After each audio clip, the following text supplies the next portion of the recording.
So we were discussing about Rendezvous with Ray. So about Satyajit Ray and Gaston Roberts relationship between Gaston Roberts and Satyajit Ray. So Robert was talking about Satyajit Ray.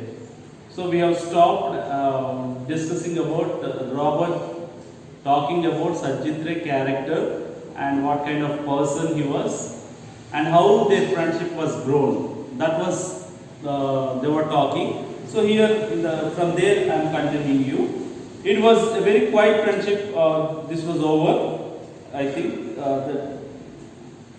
he was even shy of receiving compliments, said Robert. So Robert said about the character of Satyajit Ray. He was telling us that he was shy even receiving compliments. If someone was praising him, even to receive that compliments also, he feels shy.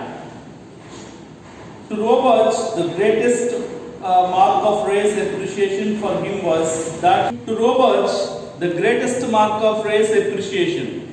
So when Satyajit Ray appreciated Robert, he was recollecting. For him was he often addressed the French-speaking priest in Bengali. So frequently called Satyajit Ray called Robert French-speaking priest in Bengali. So that was the comment he made always on Robert. Satyajit Ray made a comment on Robert. In spite of my lack of elegance in the language and the fact that Ray knew both English and Bengali so well. So he knows I am not fluent. Robert was not fluent in Bengali because he was a Canadian priest. He knows French language. So that's why he commented like that about Robert. He knows very well. And whereas the fact that Ray knew both English and Bengali well. So Satyajit Ray know very well, even he can speak Bengali as fluently as he can speak in English. Ray's screenplay manuscripts were enough by themselves. The screenplay, before we entering into making a film, so we have a screenplay. So which scene comes first, which scene comes next, and what scene we have to take. So like that, the scene, everything a screenplay director can prepare in advance when you go on to the set to shoot the movie. Robert says, handwritten in Bengali with notes in English for his set designer. See, in any other director we can see that he can just instruct us, or he can say what language he knows. Whereas Satyajit Ray, he prepared a manuscript in Bengali and he gave a notes in English even to understand his set designers and other co-workers. With sketches here and there, even he can draw some pictures to understand the set designer, what kind of set he needed, what kind of background he needed for that particular scene. So he designed everything in his screenplay. That was the difference between the all other directors and Satyajit Ray. And occasional staff notions of fragment of music, even music, he knows music even. So what kind of music he needed there in that particular situation, he wrote there the symbols of the music notes. On one Sunday morning, Robert found Ray in a disturbed mood. So one fine Sunday, when Robert visited Satyajit Ray, so by the time Satyajit Ray was in a disturbed mood, he was not in a good mood. A few well-known personalities of the city had visited him earlier to go through some of his manuscripts.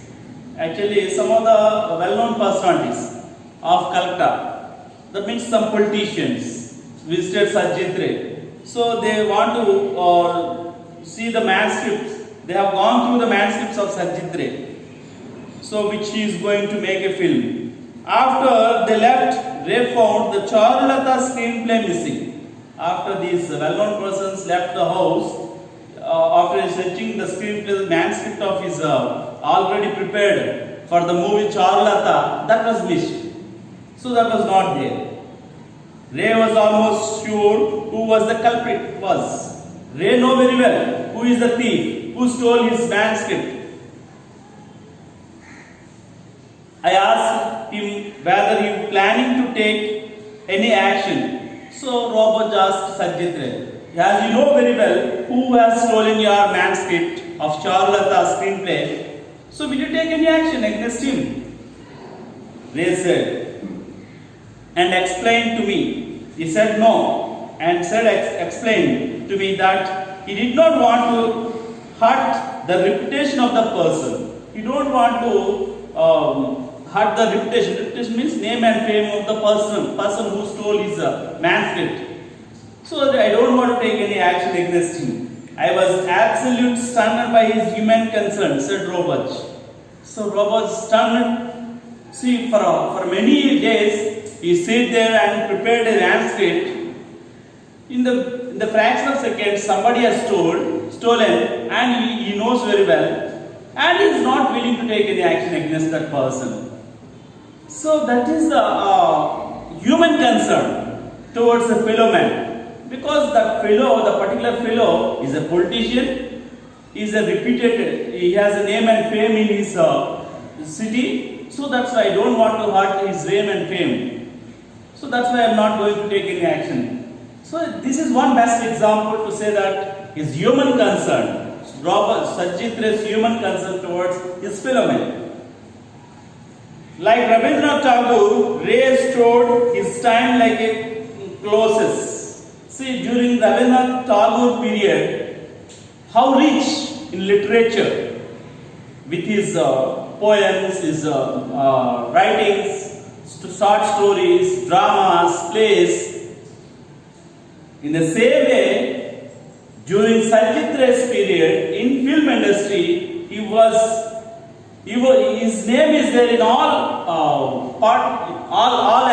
in all fields of movie, like direction, art, music, everything.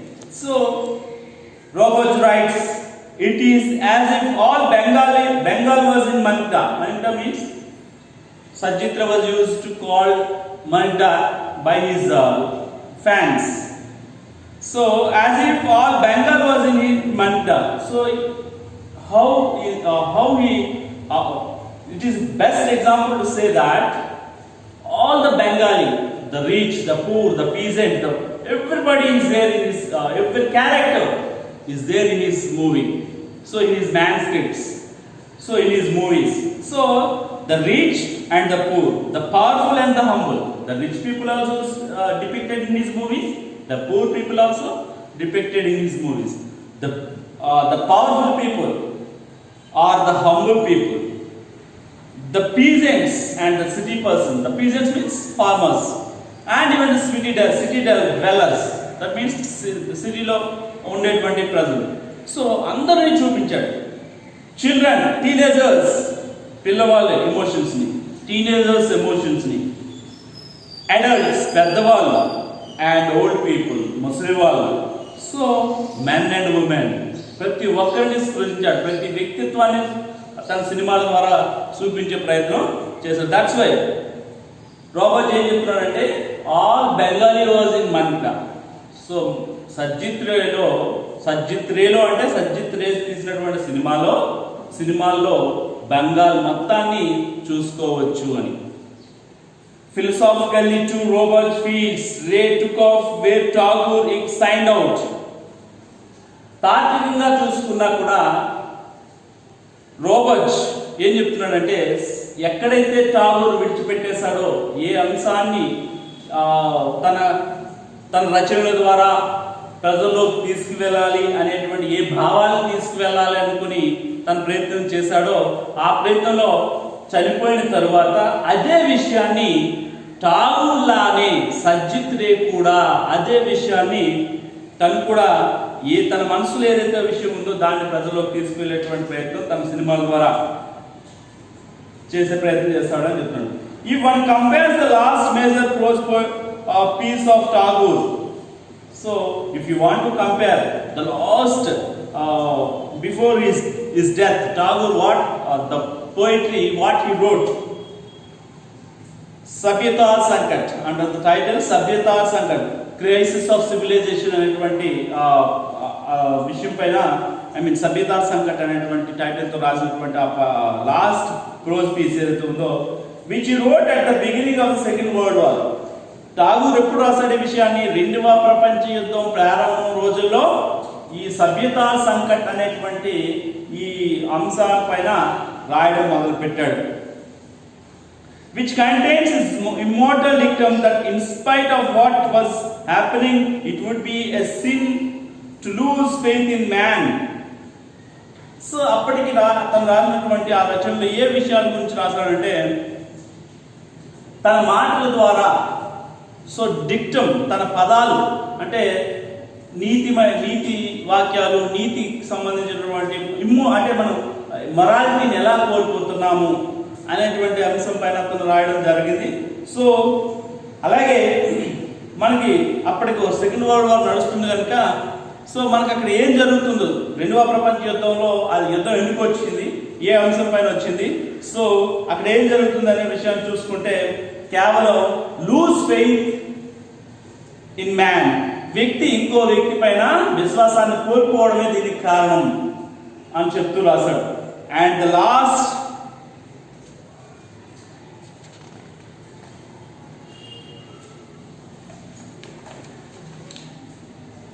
Three films of Ray, అలాగే at the same time Satyajit Ray చనిపోవడానికి ముందు తీసినటువంటి 3 సినిమాలు కానీ మనం పరిశీలించుకున్నట్లయితే, ఘనశత్రు, సహప్రహాసక్ and అగంతక్. ఘనశత్రు, సహప్రహాసక్, అగంతక్ అనే ఈ 3 సినిమాల్లో ద 3 ఎనాలజీ బికేమ్ క్లియర్. ఈ 3 కూడా సజ్జిత్ రే తను చనిపోయే ముందు తీసినటువంటి ఈ 3 ఫిల్మ్లో కూడా అలాంటి విషయాలనే, అంటే ఠాగూర్ ఏ విధంగానైతే నీతి, మనిషికి విశ్వాసం, మనిషి మీద, సాటి మనిషి మీద విశ్వాసం అనే విషయాలపైన చర్చించాడో, ఇలా సజ్జిత్ రే తన చివరి 3 సినిమాల్లో కూడా అదే విషయాన్ని మాట్లాడినట్టు అనిపించింది. In these 3 films ray was at his most personal. ఈ 3 సినిమాలు కానీ మనం చూసుకుంటే, అంతవరకు సమాజంలో ఉండేటువంటి రుగ్మతులు, సమాజంలో ఉండేటువంటి అంశాలపైన తీసినటువంటి సజ్జిత్ రే తన పర్సనల్, అంటే తన వ్యక్తిగతంగా ఏ అంశాన్ని అయితే, ఎప్పుడు ఏ విషయాన్ని అయితే తనకి డౌట్ఫుల్ గాను, తనకి ఏ విషయాన్ని సృజించాలనుకున్నాడో ఆ విషయం పైన మాట్లాడినట్టు అనిపిస్తుంది. And when some critics saw the film as didactic and verbose, మరి కొంతమంది క్రిటిక్స్, సినిమా అని విమర్శకులు ఎవరైతే ఉంటారో, సినిమా విమర్శకులు ఏ విషయం చెప్పారంటే, సజ్జిత్ రే చివరి 3 సినిమాల్ని డైడాక్టిక్, అంటే ఖచ్చితంగా ఇవంతా నీతి, సో ఎక్కువగా నీతి వాక్యాలు వదిలివేసే మాటలు చెప్పడం అనేటువంటి ధోరణిలో సాగిపోయింది అని క్రిటిక్స్ యొక్క విమర్శ అనేటువంటిది ఉంది. ఈ fell deeply hurt for in these last films Sajjit was directly talking to us. ఇంకా చెప్పాలంటే సజ్జిత్ రే చివరి 3 సినిమాల ద్వారా తను అభిప్రాయాన్ని మనతో మాట్లాడుతున్నట్టు అనిపిస్తుంది ఆ సినిమా ద్వారా. Conveying his personal message on society, తన వ్యక్తిగత అభిప్రాయాన్ని సొసైటీ మీద రుద్దే ప్రయత్నం చేస్తున్నాడు అనిపిస్తుంది తన చివరి 3 సినిమాలు కానీ మనం చూస్తే. అండ్ సివిలైజేషన్, ఆ తర్వాత ఇంకో అంశం అందులో ఏంటంటే నాగరికత ఏ విధంగా మారిపోతుంది, ఏ విధంగా చెడిపోతుంది అనే విషయం పైనే చర్చించినట్టు ఉంటుంది చివరి 3 సినిమాలు. If the impulse that motivated his earlier films was aesthetic, మరి అంతకుముందు తను తీసినటువంటి సినిమాలన్నింటిలో ఉండేటువంటి విషయం ఏంటిది అంటే, తనని యాస్థెటిక్స్, సౌందర్య జ్ఞానానికి సంబంధించినటువంటి అంశాలను స్ఫురించడం జరిగింది. In the last 3 it was self expression. కానీ చివరి 3 సినిమాల్లో తన యొక్క అంతర్భావాన్ని వెలుగుచ్చే ప్రయత్నాన్ని ఆ 3 సినిమాల ద్వారా చేశాడు. And there we were denying him his right to speak.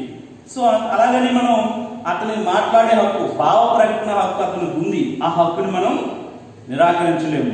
So తను ఏవైతే చెప్పదలుచుకున్నాడో తన పర్సనల్ ఫీలింగ్స్ అయినా ఆ సినిమాల ద్వారా చెప్పాడు. As the saying goes, no one is prophet in his own country. So మనకు ఒక సామెత ఉంది, ఏ వ్యక్తి తన సొంత దేశంలో ప్రవక్త కాలేడు అనేటువంటి ఒక మాట ఉంది. సో అలాగే సజ్జిత్ రే ఏం చెప్పాడో అది తన దేశంలో తన ప్రజలకి ఆ ఏదైతే విషయాలపైన బోధించాలని ప్రయత్నం చేశాడో, సో దాన్ని ప్రజలెవరు కూడా లేదా క్రిటిక్స్ కానీ ఆ దృష్టితో చూడలేదు, ఆ దృష్టితో దాన్ని తీసుకోలేదు, విమర్శనే చేశారు అని రాబర్ట్ చెప్తున్నాడు. And egoistic throughout his life it is possible. యాక్చువల్గా తన జీవితాంతం అసలు దేవుడు ఉన్నాడా లేడా అనేటువంటి మీమాంస ఉండేవాడు సజ్జిత్ రే. ఒక నమ్మకం, దేవుడి పైన ఒక నమ్మకం కూడా ఉన్నట్టు అనిపించలేదు. Robert feels that in the face of death ray was searching for an answer. బహుశా తను చనిపోయే స్టేజ్లో ఉన్నప్పుడు, కొద్ది రోజుల్లో చనిపోతారని తనకి అర్థమైనప్పుడు, సో బహుశా దేవుడు ఉన్నాడా లేదా అనేటువంటి విషయాన్ని సెట్ చేసుకునే ప్రయత్నం చేశాడేమో తన సినిమా ద్వారా. This was suggested by some of the music that he use in సహప్రహాసక్. ఈ విషయాన్ని మనం ఎలా కన్క్లూడ్ చేస్తాం, ఈ అభిప్రాయాన్ని మనం ఎలా వస్తామంటే, ఈ విషయం మనకి సహప్రహాసక్ అనే సినిమా ఇచ్చినటువంటి మ్యూజిక్ ద్వారా మనం ఒక అంచనాకి రావచ్చు. The last time the two friends met, Ray was in hospital. చివరిసారిగా సజ్జిత్ రే రాబర్ట్ ఎప్పుడు కలిసారు అంటే, సజ్జిత్ రే హాస్పిటల్లో ఉన్నప్పుడు, ఆన్ హిస్ డెత్ బెడ్, చావుకు దగ్గరగా ఉన్నాడు. It was Sunday and Roberts true to habit arrived on the dot at 9 AM. తనకి రాబర్ట్కి సజ్జిత్ రేని ఆదివారాల్లో కలవడం అలవాటు. సో ఎప్పుడు తను కలిసే విధంగానే ఆదివారం 9 గంటలకి సజ్జిత్ రే దగ్గరికి రాబర్ట్ వచ్చాడు. he had gone so weak. అప్పటికి అతను చాలా వీక్ అయిపోయాడు. that he looked frail as a child. ఎంత నీరసంగా, ఎంత వీక్గా ఉన్నాడంటే, సో చాలా అతని చూపుల్లో కానీ అతని శక్తిలో కానీ సో పూర్తిగా he was completely వీక్ అయిపోయాడు. అలాంటి పరిస్థితిలో ఉన్నాడు. I did not stay long. అయితే అతను ఆ దుస్థితిలో చూసి ఎక్కువసేపు నేను అక్కడ ఉండలేకపోయాను Sajith Robert. And as I was leaving, Maninda said, నేను ఇంకా అక్కడ నుంచి బయటకు వచ్చేద్దాం అనుకునే లోపు మనిండా ఏదో చెప్పాడు. మనిండా అంటే సజ్జిత్ రే. బాలలాగ్లో ఇట్ వాజ్ నైస్. బెంగాలీలో బాలలాగ్లో means so it was nice అని అర్థం. Those were the last words to me, said Robert. అవే అతని యొక్క చివరి మాటలు, నాతో మాట్లాడిన చివరి మాటలు అని రాబర్ట్ చెప్తున్నాడు. One important fallout of his friendship was the establishment of Chitrabani. So వీళ్ళిద్దరి యొక్క ఫ్రెండ్షిప్ వలన పుట్టుకొచ్చినటువంటి ఒక కొత్త సంస్థ Chitrabani, a communication and film institute. ఇదేంటంటే కమ్యూనికేషన్ అండ్ ఫిల్మ్ ఇన్స్టిట్యూట్ వాళ్ళిద్దరి యొక్క సహకారం, వాళ్ళిద్దరు కలిసి సో స్టార్ట్ చేసినటువంటి the first of its kind in West Bengal. West బెంగాల్లో ఇదే మొట్టమొదటిది. Which Roberts founded in 1970 and to which Ray was token of a friendship. So ఇది రాబర్ట్ 1970లో దీన్ని ఎస్టాబ్లిష్ చేశాడు. సో వాళ్ళిద్దరి యొక్క స్నేహానికి గుర్తుగా land his name as a cofounder. So Satyajit Ray cofounder గా తన పేరుని ఇచ్చాడు. Ray was in the first governing body and after few terms readily agreed to be the institute's adviser. So Ray first governing బాడీలో member గా ఉన్నాడు. ఆ తర్వాత so తను అడ్వైజర్ గా ఆ ఇన్స్టిట్యూట్ కి తన పేరుని ఇచ్చాడు. Roberts arrange most of the initial fundings from Canadian agencies. అయితే ఈ సంస్థ రన్ చేయడానికి, సంస్థ ప్రారంభించడానికి ముందుగా ఫండింగ్ ఎక్కడి నుంచి వచ్చిందంటే రాబర్ట్స్కి కెనడా సంస్థల నుంచి, ఏజెన్సీస్ నుంచి వచ్చింది. I had no reservation to apply for them, for I feel richer countries in the West are indebted to countries like India, he said. అయితే అది కేవలం ఆ కానుకలు లేదంటే అలా డబ్బులు అనేటువంటివి కేవలం కెనడా ఏజెన్సీ నుంచే రావాలనేవి లేదు. ప్రపంచంలో ధనిక దేశాలన్నీ భారతదేశానికి ఏదో ఒక విధంగా రుణపడి ఉంటాయి అని చెప్పాడు. For 26 years Roberts was the director of Chitrabani, and under him the institute not only produced important documentary features but also became breeding ground for local talent for filmmaking. So ఆ విధంగా 26 సంవత్సరాల పాటు రాబర్ట్స్ ఆ చిత్రవాణికి డైరెక్టర్గా ఉన్నాడు. So అయితే అతని ఆధ్వర్యంలో ఈ ఫిల్మ్ ఇన్స్టిట్యూట్ అనేటువంటిది చాలా డాక్యుమెంటరీస్ కూడా నిర్మించింది. అంతేకాకుండా అది ఒక breeding ground local talent people, అంటే అక్కడ టాలెంట్ ఉండి సహజంగా ఫిల్మ్ ఇండస్ట్రీలకు రావడానికి టాలెంట్ ఉండి సో రాలేకపోయినటువంటి పరిస్థితి ఉండేది. సో ఈ ఫిల్మ్ ఇన్స్టిట్యూట్ చిత్రబాణిని ఎస్టాబ్లిష్ చేసిన తర్వాత వాళ్ళందరికీ ఇక్కడ ట్రైనింగ్ ఇచ్చి వాళ్ళని ఫిల్మ్ ఇండస్ట్రీస్లోకి ఎంటర్ చేసేటువంటి అవకాశం ఈ చిత్రవాణి ద్వారా దక్కిందనమాట. సో దట్ ఈస్ వై ఈ said that it is a breeding ground. Thank you.